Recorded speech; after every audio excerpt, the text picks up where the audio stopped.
Hello, मैं सौरभ लोधी। इस video को देखने सुनने वालों को प्रणाम, सत श्री अकाल, नमस्ते और जय श्री राम। इस वीडियो में बात करेंगे ढोंग देश ने सत्ता में रहकर क्या किया। इतिहास को राजनीतिक दृष्टिकोण से लिखा है ताकि उसे खुद को फायदा हो।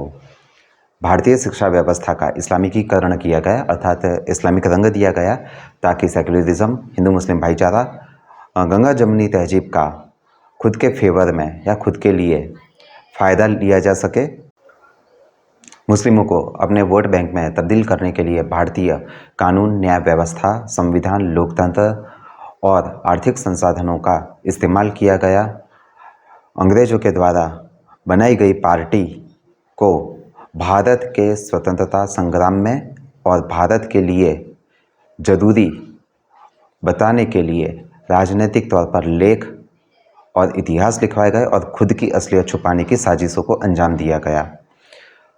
हिंदुओं को जाति में तोड़ने की व्यूह रचना को अंजाम दिया गया और मुसलमानों को एकजुट रखने की कोशिश की गई और उसके प्रयास तेज किए गए। मुस्लिमों को अर्थात खुद के वोट बैंक को शरिया मानने की आज़ादी दी गई और हिंदुओं के खुद के सांस्कृतिक, धार्मिक, राजनीतिक पर्व, प्रसंग और उत्सवों को मनाए जाने के खिलाफ कानूनी पाबंदियां लगाई जाने लगी और जागरूकता बढ़ाने के नाम पर हिंदुओं के धार्मिक, सांस्कृतिक पर्व, त्यौहार मनाने के खिलाफ घृणा, संकोच, डर को बढ़ाया जाने लगा और उनके खिलाफ एक मुहिम छेड़नी शुरू कर दी गई। धर्मनिरपेक्षता के नाम पर हिंदुओं में धार्मिक, आर्थिक, राजनीतिक, भौगोलिक तौर पर बलिदान देने की मनोविकृति भरी गई और मुसलमानों को इसके लिए बलिदान देने से मना करने का एक राजनीतिक हक प्रदान किया गया। जनसंख्या नियंत्रण के लिए हिंदुओं के खिलाफ कानूनी धमकी, डर और लालच का इस्तेमाल किया गया और जनसंख्या नियंत्रण की स्वीकृति हिंदुओं से कराई गई।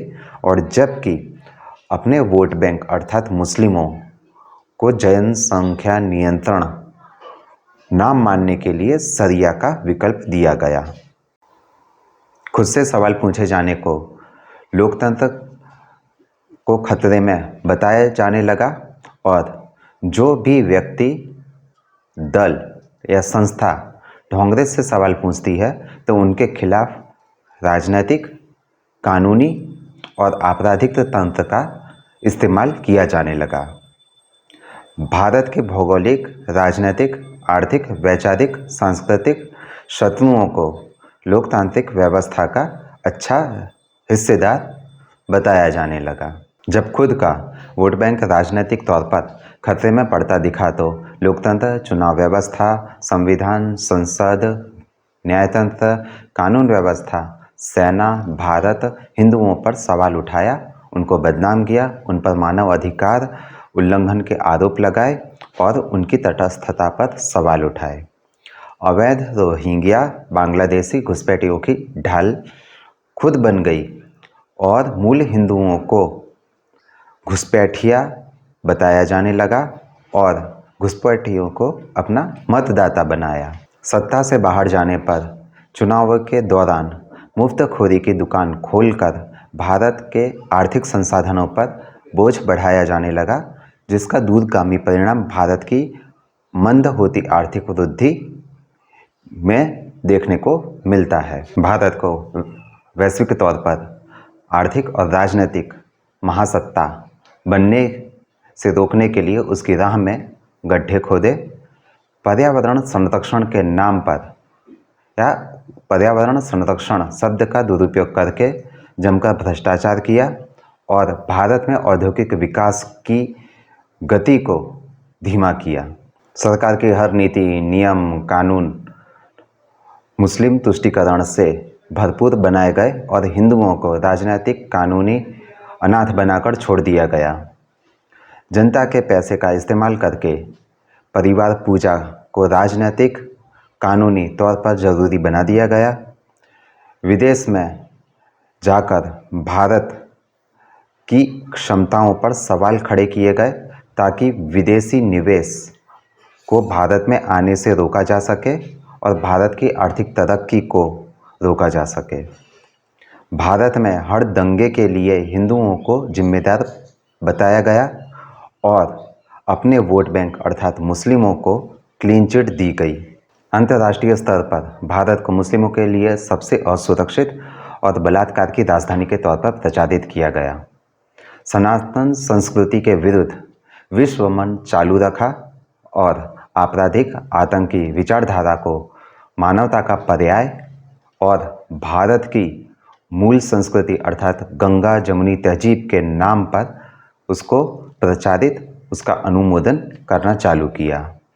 हिंदुओं को राजनीतिक, धर्म, व्यवसाय से दूर करने के प्रयास शुरू किए गए और अब हिंदुओं के समूल जनसंहार की मांग तक ये लोग जा पहुँचे हैं।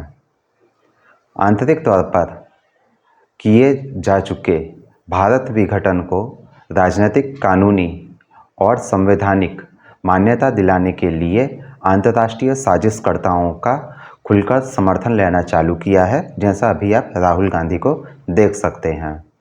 भारत के अंदर हिंदुओं के खिलाफ हर अपराध, उनके जनसंहार को राजनीतिक, कानूनी प्रक्रियाओं के जरिए सही ठहराना चालू कर दिया गया है और आप इसे कश्मीर के मामले में सबसे बड़ी चुप्पी के तौर पर देख सकते हैं।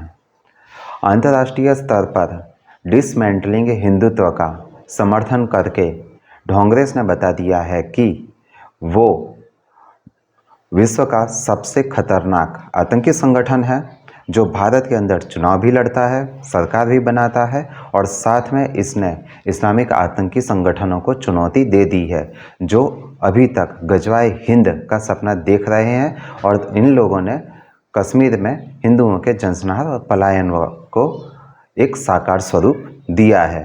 परंतु कांग्रेस ऐसा कह रही है कि हम बिना गोली चलाए और अपनी छवि बिगाड़े बिना हिंदुओं का जनसंहार भारत में से कर सकते हैं।